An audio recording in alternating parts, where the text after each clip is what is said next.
เยอะแยะมากมายหลายแบรนด์แต่ไม่เคยประสบความสำเร็จแต่พอมารู้จักกับ Top Up Tourist และก็ได้เข้าคอร์สสตาร์ทอัพรับแสนเมื่อวานนี้ประกาศเป้าหมายชัดเจนมากๆเลยทีเดียวนะครับท่านอยู่ในห้องนี้หรือยังเช็คดูนะครับ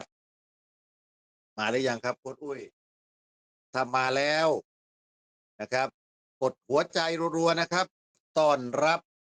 ดร.ศรีสมรจากสปป.ลาวครับเชิญครับ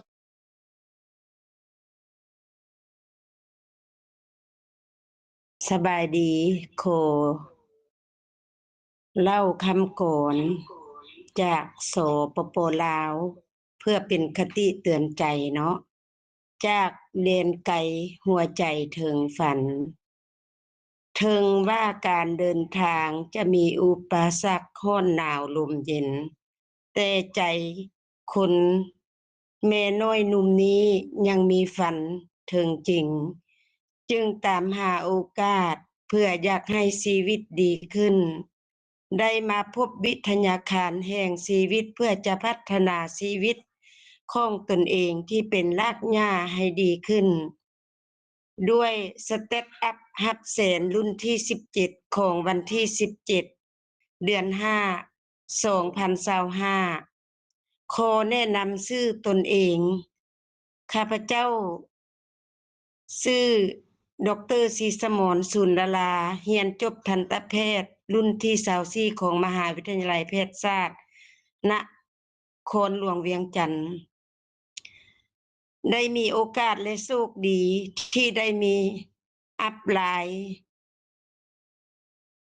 บุญผางมาแนะนำและก็ได้มีโคดน้ำโมและโคดน้ำหวานก็ได้เดินทางจากประเทศไทยสู่ประเทศลาวเนาะศรีสมรก็มีพลังและมีโอกาสก็ยังบ่ฮู้ที่ไปและที่มาของ Top Up Tourist ก็เลยเปิดหัวใจในวันนั้นก็บังเอิญได้ชักนำให้ข้าพเจ้าได้ปิดไดมอนด์ให้ตนเองในที่โรงแรมที่นครเวียงจันทน์เนาะ17อันปิด XL เนาะ17299เนาะก็คิดว่าตัวนี้จะช่วยได้และก็เป็นต้นทุนถ้าคิดว่าหลายบ่ก็หลายถ้าคิดว่าน้อยก็น้อยก็เลยว่าได้ลงให้ตนเองเนาะก็บ่ได้คิดหยังดอกต้องคิดว่าฝันต้องเป็นจริงเนาะหลังจากนั้นมาก็โคตรน้ำโมและโคตรน้ำหวานก็ได้โทรติดต่อให้เข้ามาความจริงก็อยากเห็นว่าตัวตนตัวตูเป็นจังใดและก็ได้เดินทางมาอีกครั้งที่2เนาะก็ได้มาเข้าห้องเรียนรู้ในวันที่17เมื่อวานนี้ประทับใจหลายนำครูบาอาจารย์ที่อ่ามาสิสอนเนาะหลายๆท่านเนาะประทับใจหลายประทับทุกคนประทับใจอาจารย์ซิมเนาะที่มาให้แผนรายได้เนาะมากระตุกให้เศรษฐีในห้องเรียนรู้ทางเช้าและบ่ายเนาะกระกระตึกขึ้นนะถือว่าทุกคนอยู่ในห้องมีพลังเบิดเนาะผู้ใดมาในห้องนี้ถ้าอยากได้เงินล้านอยากรวยอยากจบ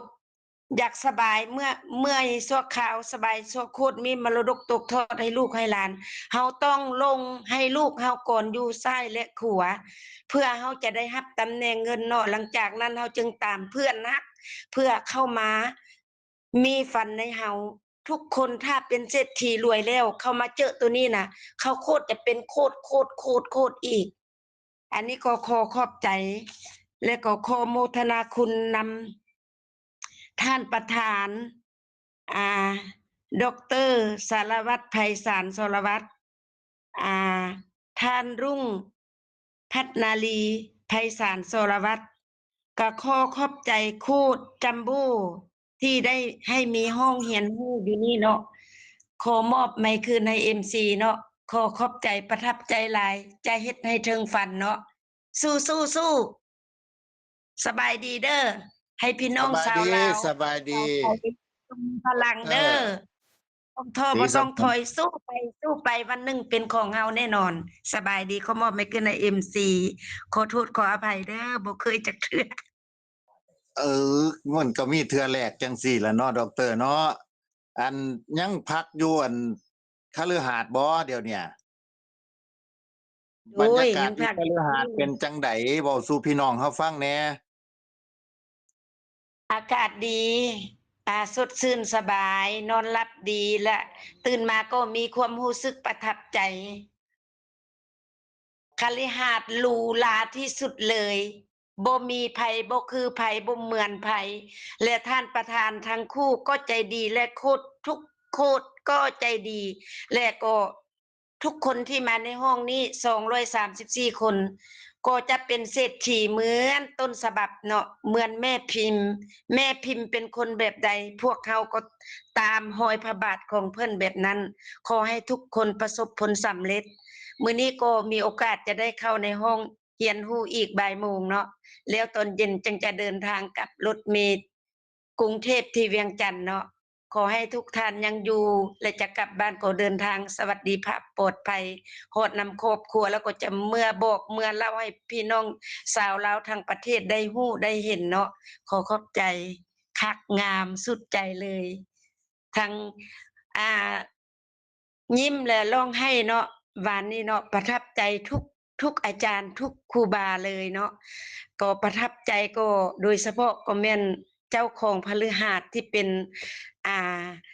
ประธานใหญ่ของพวกเขาใจดีเนาะมีแต่รอยยิ้มเพราะเขาก็มีรอยยิ้มดีใจสบายดีมอบให้คืนเนาะ เป็นห้องเพลงมวนบ่ด็อกเตอร์มวลหลายเพลงตามฝันยังสิได้เฮียนอยู่เจ้าอืมจะได้ตามเพื่อนทุกแพลงอยู่ในสปปลาวแล้วก็ยังมีเพื่อนอยู่ประเทศไทยหลายจังหวัดด้วย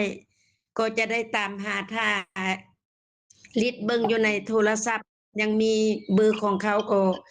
จะได้เอิ้นเขาเจ้ามาเนาะในครั้งต่อๆไปก็คิดว่าพฤหัสของท่านประธานก็แม่นร่มเย็นร่มโพร่มไทรให้พวกเขาที่เป็นรากหญ้าได้มาพักได้มามีชีวิตผู้ใดสิเจ็บสิป่วยเข้ามาที่นี่ก็อาการก็หายไป เพราะพลังดึงดูดพลังจิตพลังอ่าในจักรวาลก็มาคุ้มครองพวกเขาด้วยไมตรีจิตมิตรสัมพันธ์ขอให้ทั่วทุกประเทศในโลกนี้จง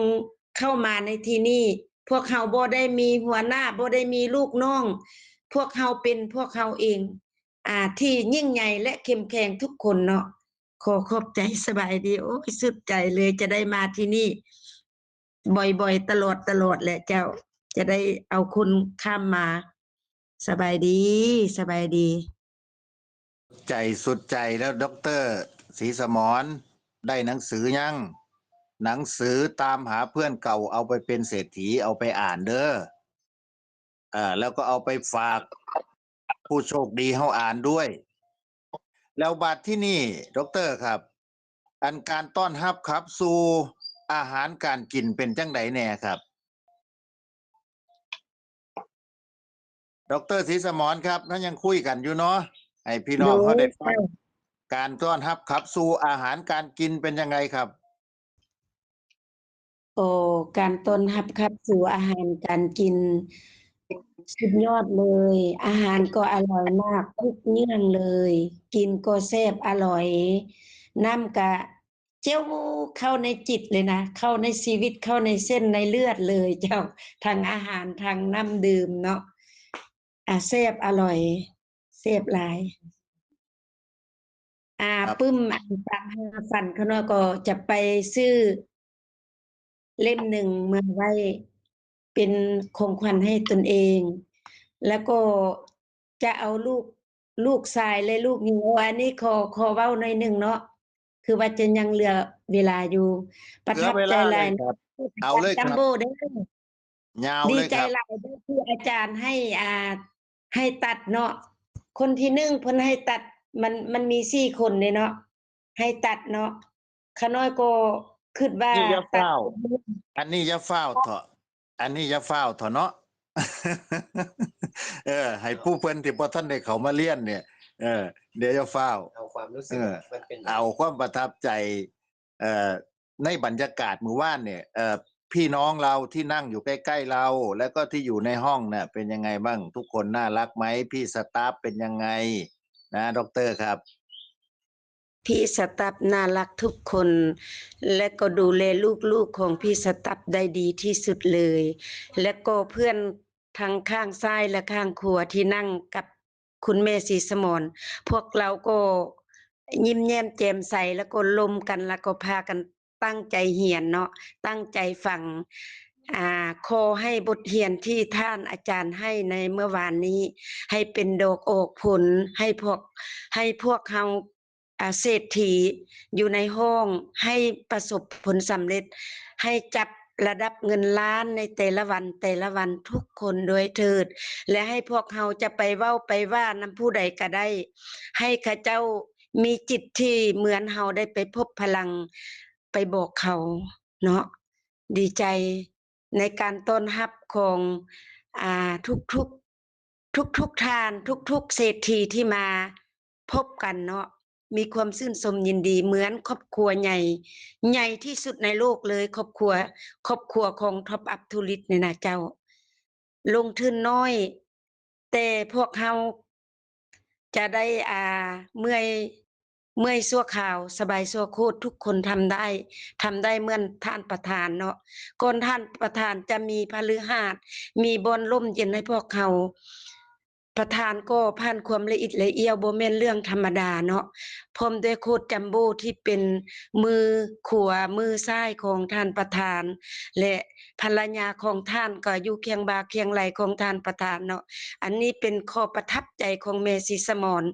และก็น้ำตาไหลอยู่ภายในบางเทื่อมันก็ซึมออกภายนอกเนาะก็เลยว่าได้เสร็จขอบใจเด้อที่คณะก็ได้มีโอกาสได้ขึ้นบนเวทีเนาะแล้วก็ท่านที่มาเป็นเศรษฐีก็จะรับผู้ขาน้อยเนาะขาน้อยเป็นแม่หญิงเดี่ยวเนาะเลี้ยงลูก4คนด้วยความลำบากอีหลากอีเหลือตื่นมาก็มอเตอร์ไซค์พาไปมืดจังกลับมาบ้านบัดนี้ขาน้อยมาเห็นแสงสว่างและพบชีวิตที่ดีแล้วขาน้อยจะนำเพื่อนฮักของขาน้อยเข้ามาที่นี่ให้ได้ถ้ามีงานเกิดขึ้นและขาน้อยจะให้เพื่อนเปิดใจเหมือนขาน้อยเปิด17299ให้ได้เจ้าอยากให้ได้เปิดมือหนึ่งให้ได้7ฐานเนาะขอให้ทุกทานโชคดีถ้าผู้ใดมักสิ่งนี้ให้กดเลข1ให้เด้ออยากเป็นเศรษฐีนะถ้าผู้ใดบ่มักก็ให้กดเลข0ให้ขาน้อย ขอขอบใจสุดยอดเลยอาจารย์อันสุดยอดเลยตื่นเต้น โอ้โห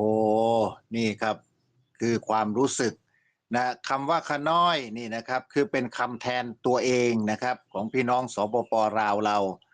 ขอบคุณนะครับขอบคุณท่านดร.ศรีสมรนะครับทันตแพทย์หญิงของเราเดินทางมาไกลครับคุณอุ้ยครับไกลมากเลยนะครับเนาะก็ยังเหลืออีก2ท่านเนาะ